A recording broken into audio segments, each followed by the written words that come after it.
How to sign up for OKX account. Hello everyone, in this tutorial I'm going to show you guys how you can easily register for a new OKX account.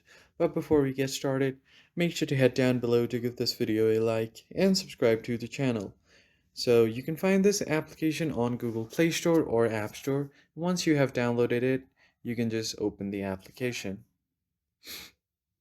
So here is a cool animation for your welcome page. Now from here, if you want to create a new account, you tap on sign up. And if you already have an account, you can tap. Now to register for a new one, you have to sign up. From here, you just have to select a country of your residence. And from here, tap on OK. And once you select your country of residence and tap on next, you can tap on confirm.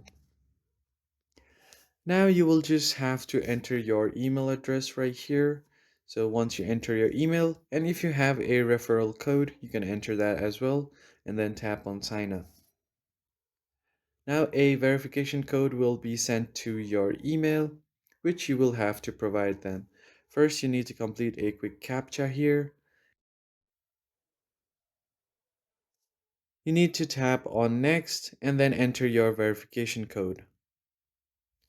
Now in my case, I already have an account, so you just have to create a new password and then log into your account. That's pretty much it. If you found it helpful, hit like, share, and subscribe. I'll catch you on the next one.